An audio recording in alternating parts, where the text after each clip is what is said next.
ہر طرح کی حمد و ثنا اس اللہ رب العزت کے لائق ہے جس نے پوری دنیا کی رہنمائی کے لیے حضرت محمد صلی اللہ علیہ وسلم کو سب سے بڑا اور سب سے آخری رہنما مقرر کر کے اس دنیا میں مبعوث کیا، اور آپ کی زندگی کے تمام پہلو قیامت تک کے لیے روشن کر کے دنیا کے سامنے پیش کر دیے، تاکہ دنیا آپ کو اپنا رہنما قبول کر کے اپنی زندگیوں کو دنیا میں آسان کر سکے، اور وفات کے بعد اپنے نبی کی رفاقت حاصل کرنے کے لیے اللہ کی رضا کے حصول کا باعث بن سکے۔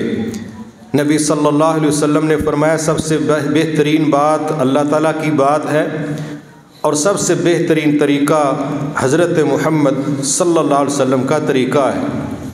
آپ نے فرمایا ہر وہ عمل جو دین اسلام میں اپنی طرف سے شامل کیا جائے اس کو ثواب یا گناہ قرار دے دیا جائے، حالانکہ اس کے پیچھے نہ اللہ کی دلیل ہو نہ اللہ کے نبی کی دلیل ہو، ایسا ہر عمل بدعت ہے، اور ہر بدعت گمراہی ہے، اور ہر گمراہی جہنم میں لے جانے کا باعث ہے۔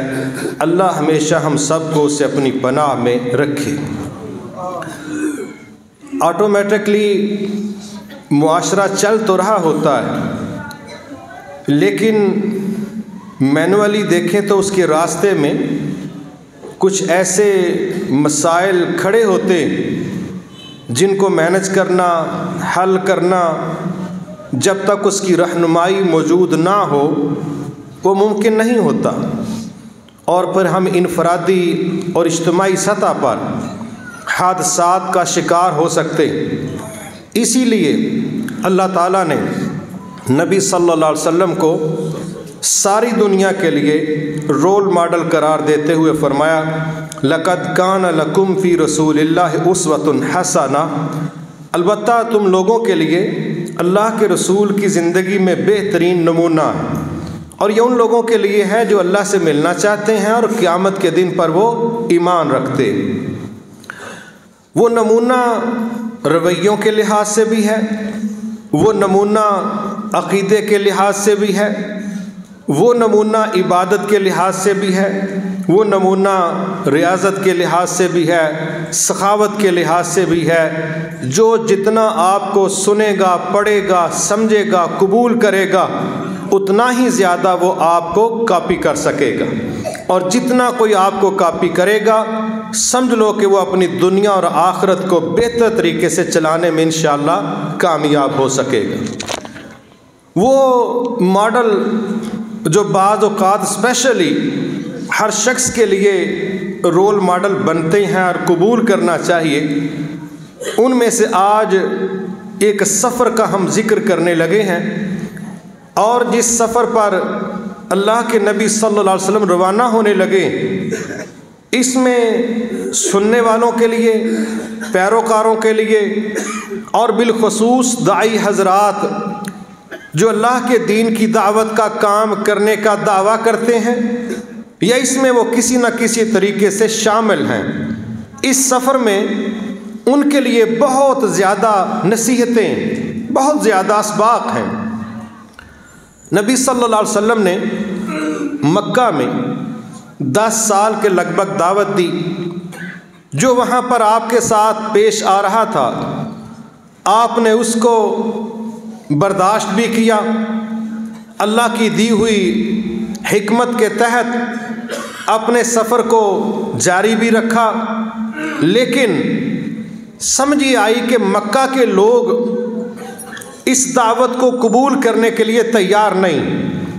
جس لیول پر، جس تعداد میں ہم یہ امید رکھتے ہیں کہ مکہ کے لوگ ان کو رسپانس دینا چاہیے، انہوں نے دیا نہیں۔ پھر نبی صلی اللہ علیہ وسلم نے محسوس کیا کہ ہم اپنی دعوت کو کیوں نہ مکہ سے باہر لوگوں تک پہنچائیں۔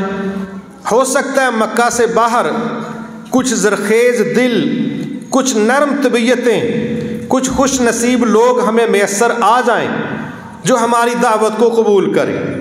لہٰذا آپ نے فیصلہ کیا کہ میں مکہ سے باہر جو پہلا ٹور رکھتا ہوں دعوتی لحاظ سے، وہ طائف کے علاقے کا رکھتا ہوں۔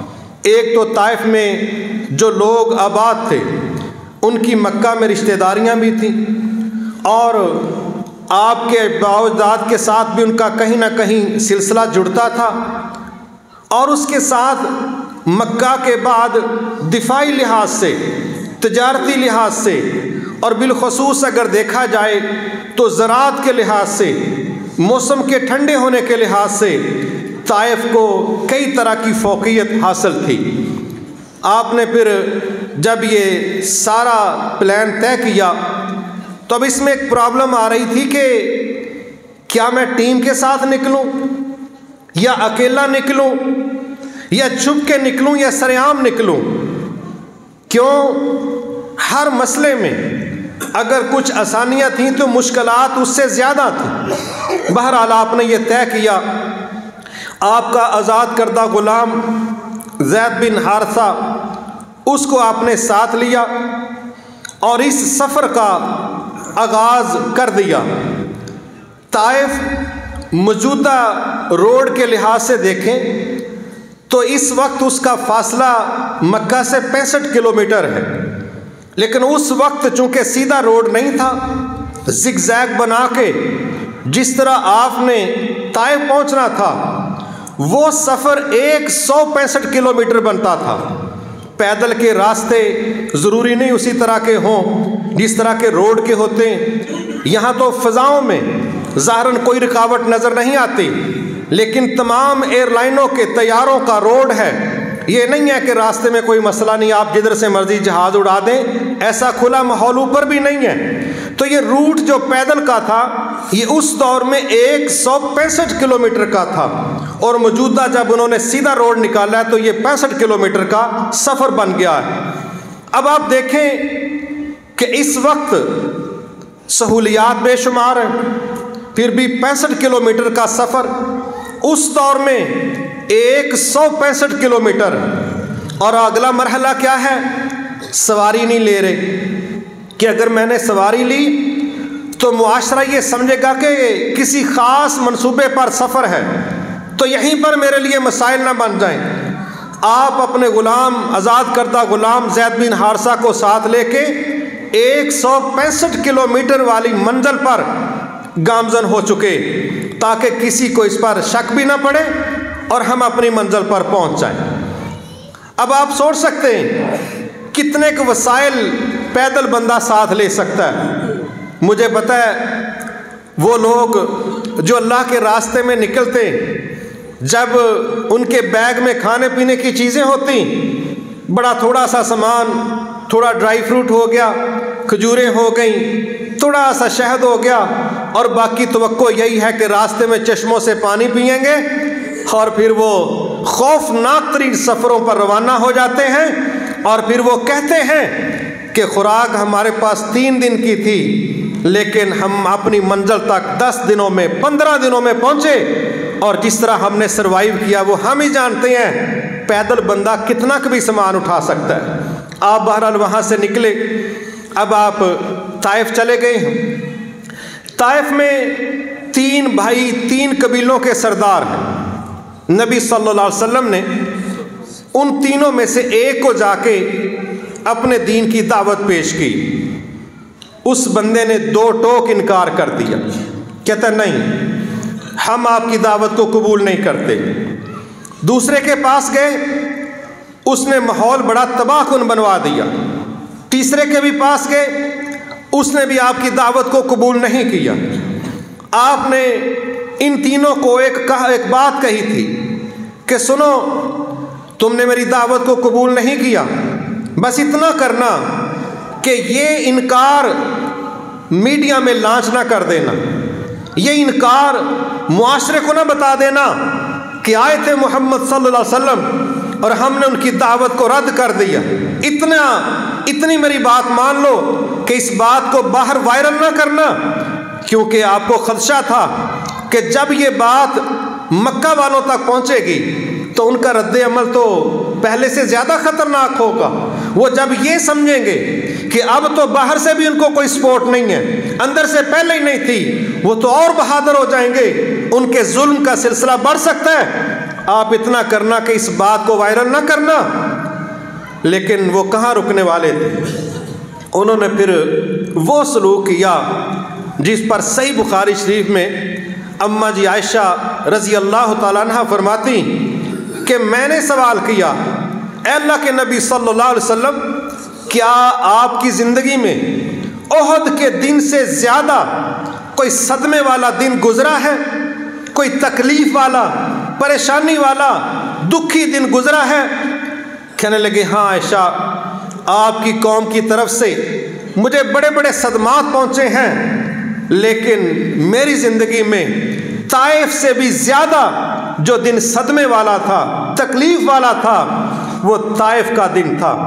طائف میں جب میں دعوت لے کے گیا، وہاں کے سرداروں نے جس طرح میری دعوت کو رد کیا اور جو آگے سے رد عمل دیا، عائشہ میری زندگی میں احد کے دن کے مقابلے میں بھی وہ زیادہ تکلیف والا دن تھا۔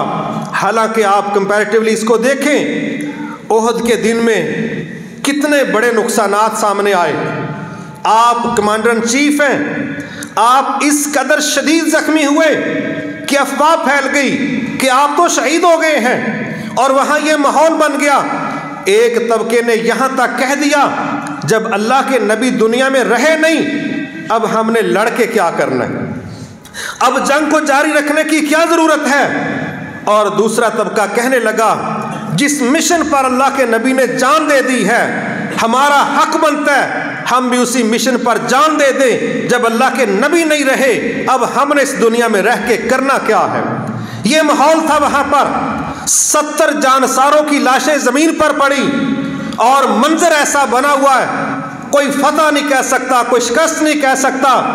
یہ ماحول ہے۔ اس قدر خطرناک ترین منظر کے باوجود اللہ کے نبی اپنا تجزیہ کیا پیش کر رہے ہیں، اپنی سوچ کیا پیش کر رہے ہیں؟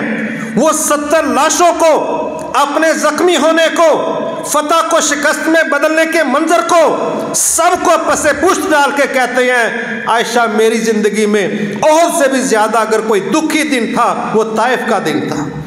میرے محترم بھائیوں، میں نے اس میں بڑا غور کرنے کی کوشش کی، اور ایک چیز جو سمجھ آئی، آپ لوگ بھی آسانی سے اس کو محسوس کر سکتے ہیں۔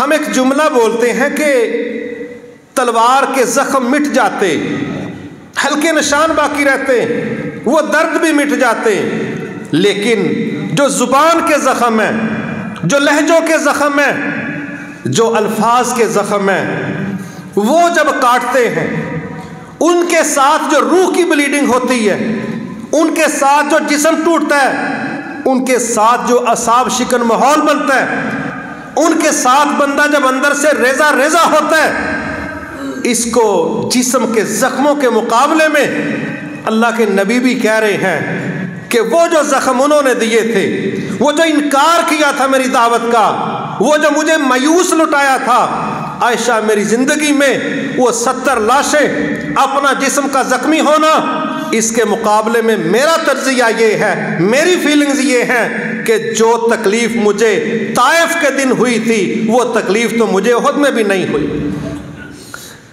اللہ اکبر۔ اب آپ کے ساتھ ہو کیا رہا ہے؟ 3 کلومیٹر طائف سے باہر عتبہ شیبہ کا باغ ہے، انگوروں کا۔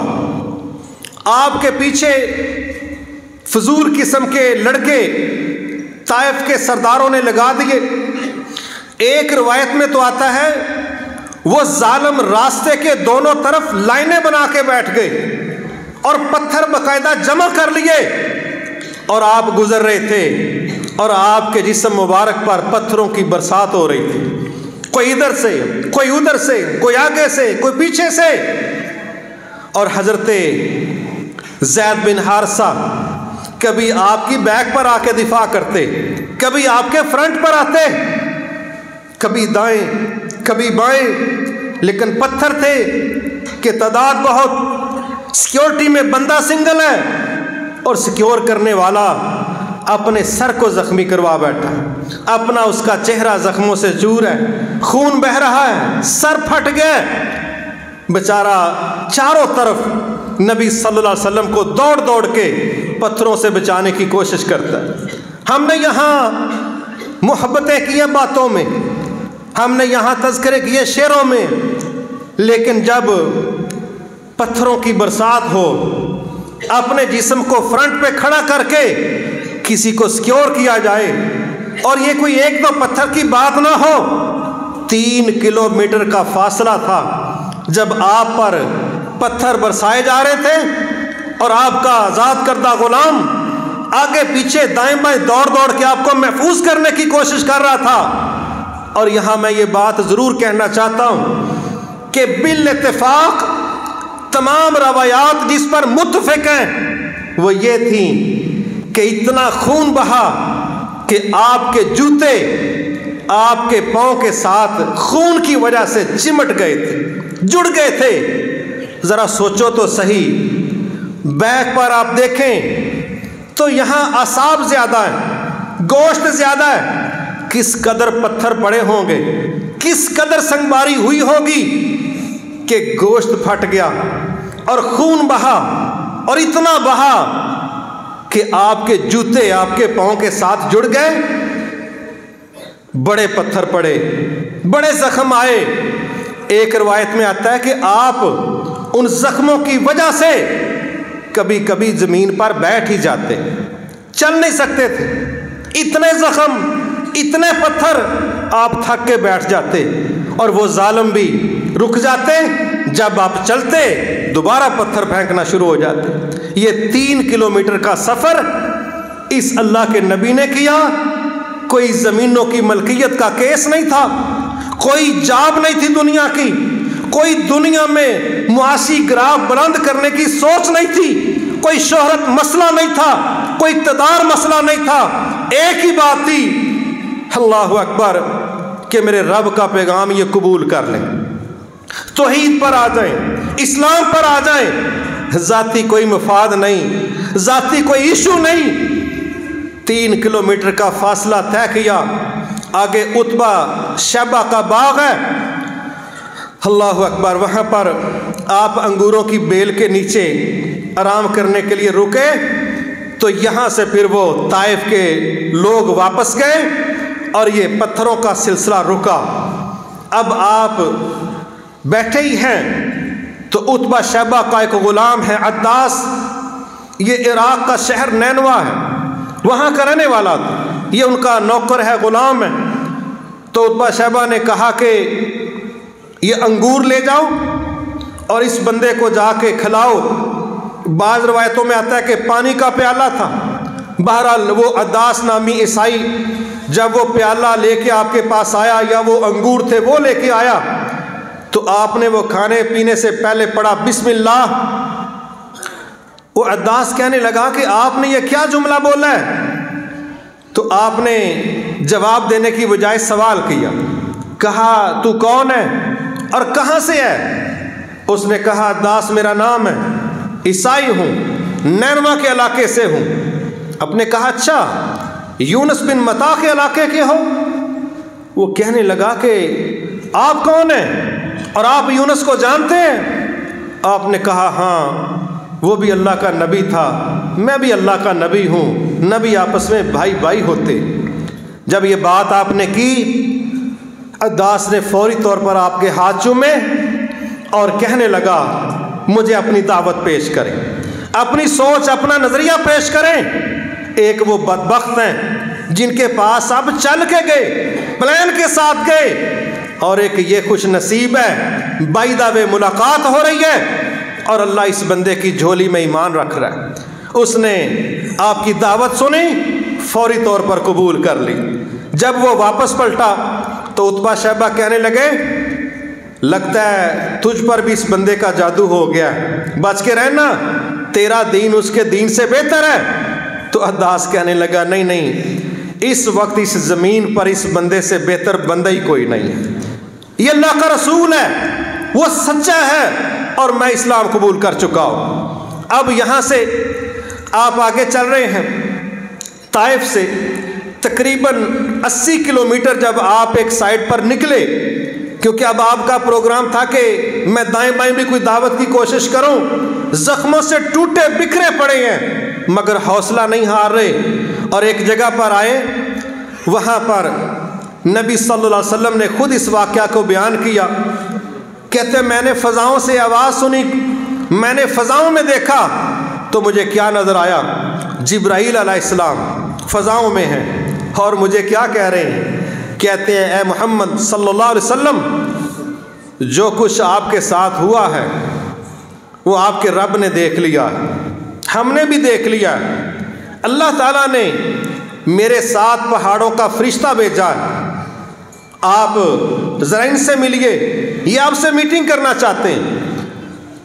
آپ نے اس کو پوچھا، جی، پہاڑوں کا فرشتہ کہنے لگا جو کچھ اس قوم نے آپ کے ساتھ کیا ہے وہ ہم نے بھی دیکھا ہے، آپ کے پروردگار نے بھی دیکھا ہے اور مجھے اسی نے بھیجا ہے، اگر آپ حکم کریں یہ جو 2 پہاڑی سلسلے ہیں میں اس طائف کی پوری بستی کو یہ 2 پہاڑوں کے درمیان رکھ کے رگڑ دوں، سینڈوچ بنا کے پیس کے رکھ دوں، آپ بس اشارہ کریں، کیونکہ ہم جو ہو چکے ہیں وہ دیکھ چکے ہیں۔ سبحان اللہ۔ آپ نے کہا نہیں، مجھے امید ہے آج نہیں آئندہ ان کی نسلوں سے اللہ ایسے لوگ ضرور پیدا کرے گا جو صرف ایک اللہ پر ایمان رکھیں گے اور وہ اللہ کے ساتھ کسی کو شریک نہیں ٹھہرائیں گے۔ اس وقت اس فرشتے نے کہا بالکل آپ ویسے ہی ہیں جیسے اللہ نے آپ کا نام رکھا ہے، آپ ویسے ہی ہیں، آپ رحمتوں والے ہیں، آپ نرم ہیں، آپ ویسے ہی ہیں جیسے اللہ نے آپ کا نام رکھا ہے۔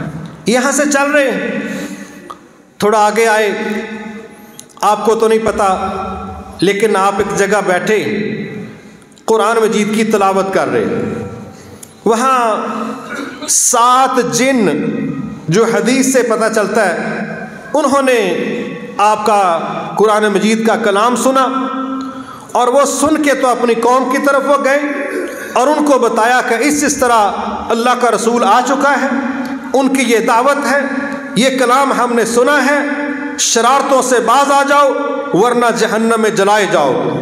یہ پیغام وہ لے کے اپنے علاقوں میں گئے۔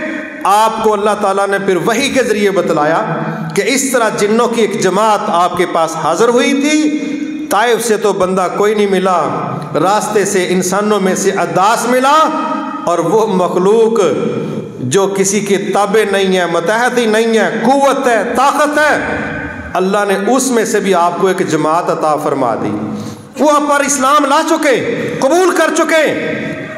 اب آپ آگے بڑھ رہے، سوچ رہے ہیں واپس جانا ہے، کیا ماحول بنائیں کہ مکہ میں داخل ہونا ہے۔ تو آپ کا غلام آزاد کردہ زید بن حارثہ کہتا ہے اللہ کے نبی صلی اللہ علیہ وسلم، آپ کی قوم نے تو آپ کو نکال ہی دیا ہوا ہے، مکہ سے تو ہم نکل چکے، اب واپسی کی تو کوئی شکل نہیں ہے، کسی اور راستے کی طرف چل پڑتے۔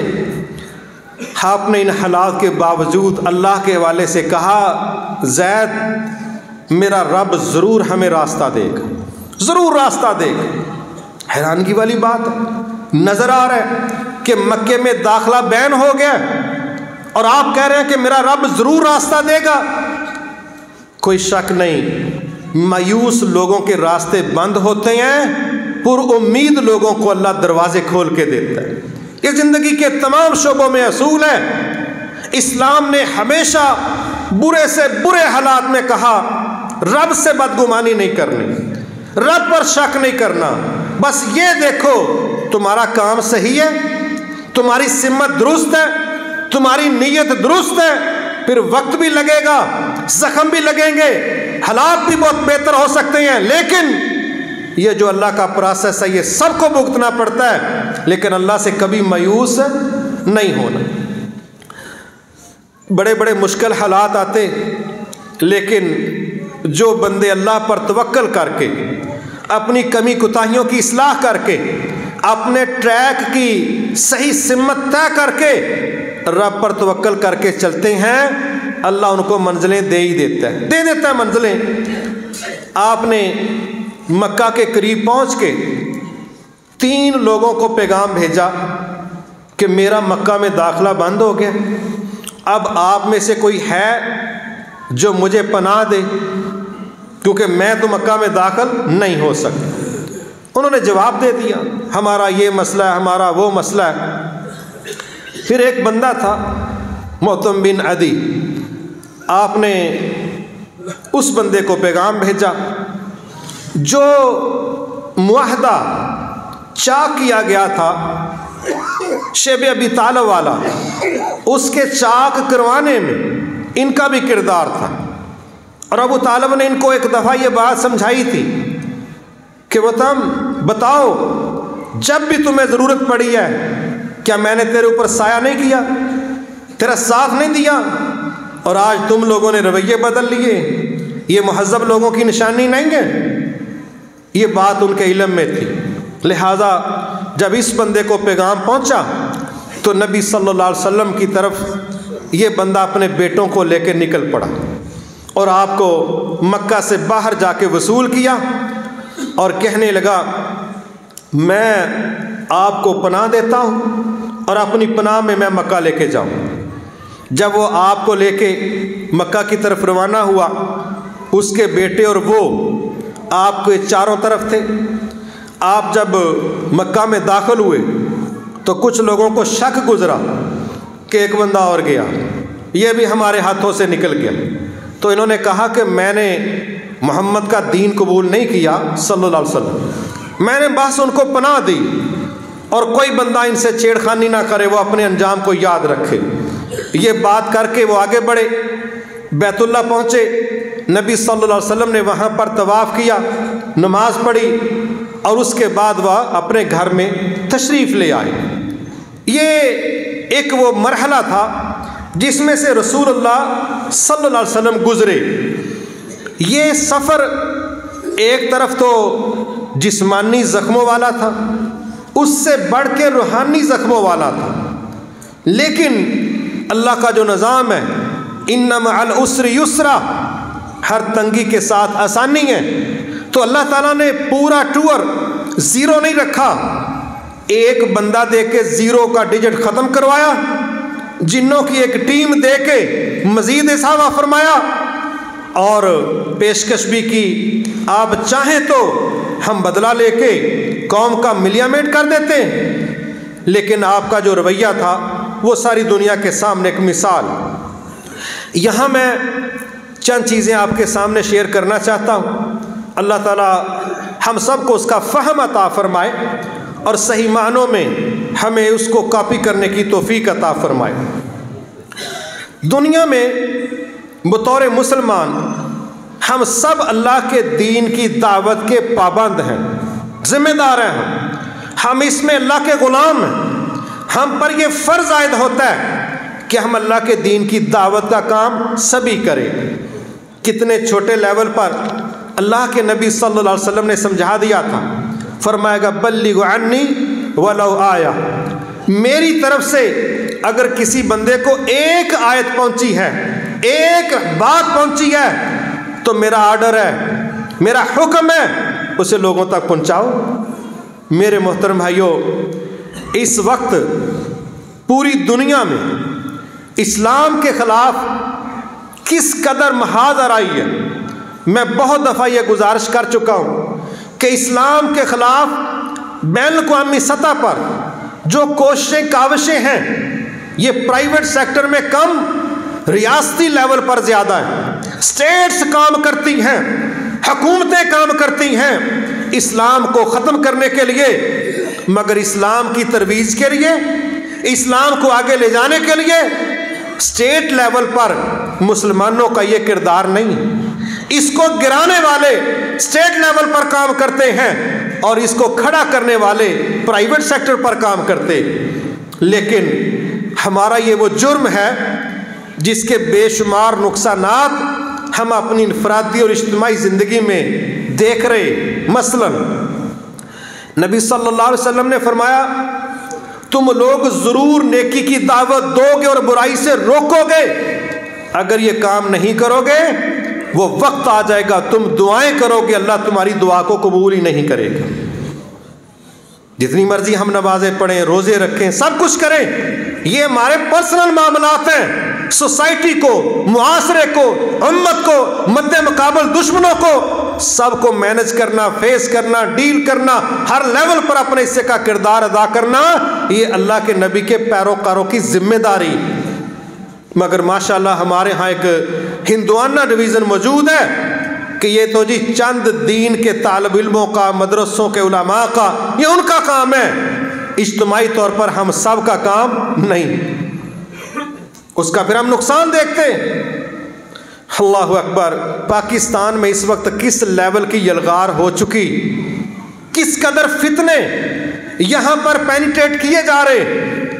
ابھی ایک چھوٹا سا قطر ہے، آپ کے سیالکوٹ سے بھی چھوٹا ہے، جس کی اپنی آبادی 35 لاکھ ہو، آپ کے ضلع سیالکوٹ کی آبادی 39,90,000 سے زیادہ ہے۔ وہ آپ کے ضلع سے چھوٹی آبادی کا مالک ملک، بس اس نے ایک چیز ڈیل کی ہے، اس نے اتنا کہا کہ 10 سال پہلے کی یہ بات ہے کہ فٹ بال کا میچ ہمارے ملک میں ہو، موقع انہوں نے دیا، طے ہو گیا، لیکن انہوں نے ایک بات طے کی تھی کہ ہم اپنے کلچر پر، اپنے دین پر کوئی کمپرومائز نہیں کریں۔ اب وہ پیسے کے لوگ ہیں، وہ پیسے کے غلام ہیں۔ ہمیں تو بڑے تانے دیے جاتے ہیں نا کہ مسلمانوں میں بہت زیادہ غدار ہیں، منافق ہیں، بکنے والے ہیں۔ ہم سے زیادہ وہ بکنے والے ہیں، کیونکہ ان کے پاس ثواب کا نظریہ نہیں ہے، ہمارے پاس رب کی رضا کا بہت بڑا نظریہ ہے۔ یہاں فی سبیل اللہ شہادتیں دینے والے بے شمار لوگ موجود ہیں، وہاں پیسے کے بغیر بہت کم تصور ہے کہ کوئی بندہ جان پیش کر دے۔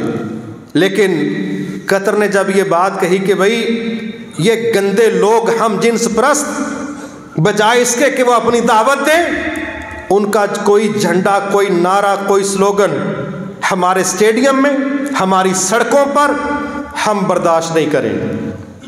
اچھا جی، سرعام شراب کا تصور نہیں ہے، شارٹ لباس گنجائش نہیں ہے، یہ رولز ہیں، یہ لباس ہوگا، اسی کو پہن کے لیڈیز آ سکتی ہیں اسٹیڈیم میں، سڑکوں، پارکوں میں۔ چلیے آپ کیا کہہ رہے ہیں؟ آپ سیلیبریٹ نہیں کرنے دے رہے، آپ ہلا گلا نہیں کرنے دے رہے۔ انہوں نے کہا جو کہنا کہہ لو۔ ان کا جو سیکیورٹی کا ذمہ دار تھا اس نے بڑی خوبصورت بات کی، اللہ اس کو برکت عطا فرمائے۔ اس نے انٹرویو دیا باہر کے چینل کو، اس نے کہا تمہارے 28 دنوں کے میچ کے لیے ہم اپنے مستقل اسلام اور کلچر کا نقصان نہیں کر سکتے۔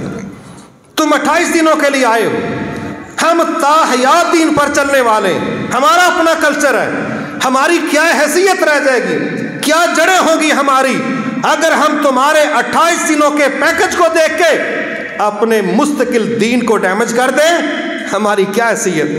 تو کیا میچ منسوخ ہو گئے؟ کیا دنیا نے بائیکاٹ کر کے اپنے گھروں کو چلے گئے ہیں؟ ایسا نہیں ہے۔ ان الذین قالوا ربنا اللہ ثم استقاموا، جو کہتے ہیں ہمارا رب رازق اللہ ہے، پھر اس پر وہ ڈر جاتے ہیں، تو اللہ کہتا ہے پھر ہم ان پر فرشتے نازل کرتے، وہ ان کو کہتے ہیں ٹینشن نہیں لینی، دنیا میں بھی ہم تمہارے ساتھ ہیں، آخرت میں بھی ہم تمہارے ساتھ ہیں، جو رب نے تم سے وعدے کیے اللہ پورے کرے گا۔ آج کیا آپ دیکھتے نہیں، وہ آپ کے ضلع سے چھوٹا ملک پوری دنیا میں دینی امیج کے لحاظ سے کس قدر اس نے پروگرس دکھائی ہے کہ نماز اسٹیڈیم میں، تلاوت سے اس کا آغاز ہے، معذور بندے کو پروٹوکول ہے۔ یہ رویے سوچ بدل دیتے ہیں۔ کب کا قطر کے متعلق کون کیا کہہ رہا تھا، واللہ تھوڑا سا اللہ کے دین کو انہوں نے کندھا دیا، پوری امت مسلمہ میں اس وقت ان کا جو قد ہے شاید اس لحاظ سے کسی دوسرے ملک کا قد ہے نہیں، تھوڑی سی سپورٹ کی، اور اگر اس اسلام کے لیے جانیں دی جائیں، اموال پیش کیے جائیں، قربانیاں دی جائیں، تو پھر ایسے لوگوں کی محنتوں کو اللہ کبھی بھی ضائع نہیں کرتا۔ یہ وہ لیول ہے جہاں لوگ مر جاتے ہیں، اور ہم لوگ دیکھیں نا، ان کو بھی پتہ ہے اگر یہ فیسٹیول منسوخ ہوتا، پوری دنیا میں جہاں بھی میچ ہوا جی $20 ملین، $18 ملین، انہوں نے $220 ملین خرچ کر کے پچھلے سارے فیسٹیول کا چندہ جمع کرے تب نہیں اتنا بنتا جتنا انہوں نے لگا دیا۔ کیا ان کو نہیں پتا کہ بزنس پوائنٹ آف ویو سے اگر یہ کینسل ہو گیا تو کیا نتائج نکلیں گے؟ نہیں، اللہ نے ان کو استقامت دی، سب کچھ جو ان کو ملنا تھا ملا۔ میں کہتا ہوں سب سے اہم یہ ہے کہ اللہ نے اسلام کا جو تعارف ہے، امیج ہے، کہ انہوں نے ڈاکٹر ذاکر نائک سمیت سینکڑوں لوگوں کو بلایا، آؤ بھی اللہ کے دین کی دعوت ہو، یہ لوگ قابو آئے ہوئے ہیں، آؤ ان کے پاس ہوٹلوں میں، آؤ ان کے پاس پارکوں میں، بتاؤ ان کو توحید کیا ہے، رسالت کیا ہے، اسلام کیا ہے۔ اس کو کیش کر رہے ہیں، سارے فیسٹیول کو اس طرح مینج کر رہے ہیں۔ اور آپ نے دیکھا بھی کہ لوگ کیا خیال ہے، ان دین کے لوگوں کی بات نہیں سنیں گے، سنتے ہیں لوگ، سنتے ہیں لوگ۔ تو میرے محترم بھائی، اگر اسٹیٹ لیول پر تھوڑی سی استقامت دکھائی جائے تو یہ نتائج ہیں۔ اور ہمارے ہاں کتنے نوجوان ایسے ہوتے ہیں، ماشاءاللہ عمر گزر جاتی ہے نبی کے یونیفارم میں، اور جو ہی ان کو کہا جائے اٹلی دا ویزا لگن دی امید ہے، وہ یونیفارم ہی لاش کے او مار دے، میں نہ اتھے جا کے دوبارہ رکھ لواں گا۔ تو رویں گا تو رکھ لویں گا نا، داڑیاں کاٹ کے پھینک دی ہیں، روٹی ملنے کا موقع ہے، اور جس نے روٹی دینی ہے وہ بعض اوقات ایئرپورٹ پر چڑھنے نہیں دیتا، کہتا ہے انہوں قبرستان لے جاؤ، یہ ادھر دا ویزا کینسل ہے، ادھر دا لگا ہے، رکھ لو۔ ہون ہے مواقع، ہے احساس کہ جو رب العالمین ہے وہ تمہیں روٹی نہیں دے گا، اور یہ رویے کہ کفر کے سامنے سرنڈر کر دو چند ٹکڑوں کی خاطر، کیا عقیدہ ہے، توحید ہے؟ کیا کہتے ہیں سورۃ الفاتحہ میں، الحمدللہ رب العالمین نہ کہا کرو، وہ عالموں کا رب ضرور ہے، تیرا نہیں ہے۔ اگر تیرا ہے تو تیرا نظریہ درست نہیں ہے۔ اگر وہ 8 ارب آبادی سمیت بے شمار مخلوقات کو مسلسل رزق دیتا ہے، وہ 4-5 فٹ کے اس بندے کو رزق نہیں دے سکتا؟ کوئی جاب نہیں ہے، بلیو ویل کی سمندر کی مخلوق ہے، بلیو ویل مچھلی ہے، 16 ٹن ڈیلی کی خوراک ہے، ایک مچھلی کی 16 ٹن ڈیلی کی خوراک ہے، کوئی بزنس نہیں، کوئی جاب نہیں، کوئی غداری نہیں۔ اگر رب اس کو روزانہ 16 ٹن خوراک دیتا ہے، یہ 4-5 فٹ کے بلونگڑے کو اللہ روٹی نہیں دے گا؟ لیکن جب بندے کا عقیدہ کمزور ہو جائے، پھر روٹی سامنے بھی پڑی ہو وہ اگلی روٹی کو دیکھتا ہے، وہ مل جائے وہ اگلی کو دیکھتا ہے، ایسے لوگوں کی نہ آنکھیں بھرتی ہیں نہ پیٹ بھرتا ہے۔ پھر وہی بات ہمارے نبی والی کہ قبر کی مٹی ہی ایسے لوگوں کا پیٹ بھرتی اور منہ بند کرتی۔ ہمارا رب بندوں کو مایوس نہیں ہونے دیتا، وہ استقامت چاہتا ہے، اور نبی صلی اللہ علیہ وسلم نے اس قدر بگڑے حالات کے باوجود مایوسی کا تاثر نہیں دیا، کہا ضرور میرا رب راستہ دے، تو دیا۔ میرے محترم بھائیوں، جو لوگ بھی اللہ کے دین کے کام کر رہے ہیں، ان کو ایک چیز کو کمپیریٹیولی دیکھنا چاہیے کہ جتنی مشکلات کا سامنا اللہ کے نبی کو آیا، ہم کمزور لوگ ہیں، ہمیں تو اس کی جھلکی بھی نہیں ملی، کمزور لوگ ہیں۔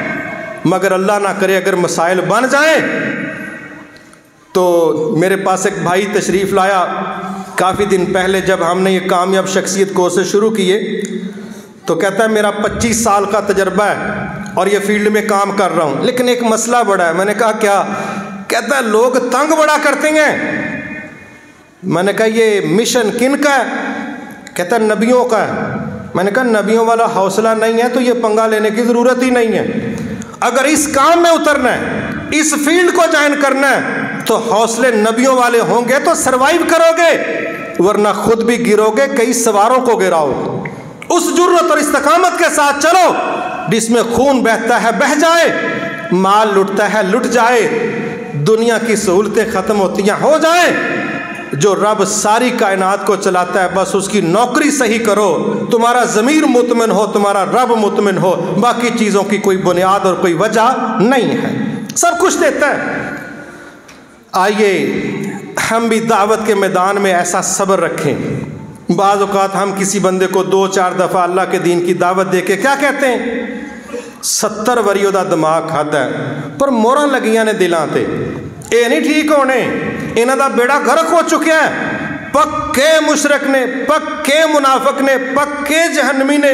یہ پکا تو ایسے کرتا ہے ماشاءاللہ جی میں نے امبانو توڑی چ رکھ کے آپ ہی پکا ہڑیا، ایسے پکا کر دیتا ہے۔ اور ہمارے نبی صلی اللہ علیہ وسلم کا انتظار دیکھو، یہ نہیں کہا نہیں اگلے سال میں دوبارہ آؤں گا بندے مل جائیں گے، کہا نا مجھے امید ہے ان کی نسلوں سے اللہ وہ لوگ پیدا کر دے گا کہ جو اللہ کے ساتھ کسی کو شریک نہیں کرے۔ ایک دائی کا پر امید ہونا اس لیول کا ہوگا تب وہ اپنے منصوبے کامیاب کر سکے گا۔ اللہ رب العزت نے چاہا تو آنے والے جمعہ میں انشاءاللہ اس کائنات کا ایک سب سے منفرد ٹور ہے، وہ ہے آسمانوں کی سیر کا۔ اور یہ سیر، یہ وزٹ جنت میں کیا ہے، جہنم میں کیا ہے، یہ ٹور اللہ تعالیٰ نے حضرت محمد صلی اللہ علیہ وسلم کو کروایا، اور یہی وہ ٹور تھا جس میں آپ کو امام الانبیاء ہونے کا شرف بھی حاصل ہوا۔ میری مراد انتہائی اہم ترین سفر جس میں رب سے گفتگو کا کرنا، آسمانوں کو کراس کرتے ہوئے جنت کو دیکھنا، جہنم میں سزاؤں کو دیکھنا، وہاں سے پھر جو کچھ آپ کو میسر آیا وہ واپس لا کے اپنی امت کو دینا، کچھ اس کی تکذیب کرنے والے، کچھ تصدیق کرنے والے۔ یہ اسراء و معراج کا وہ سفر ہے جس پر اللہ نے چاہا تو انشاءاللہ آئندہ جمعہ ہم بات کریں گے۔ وما توفیقی الا باللہ العلی العظیم۔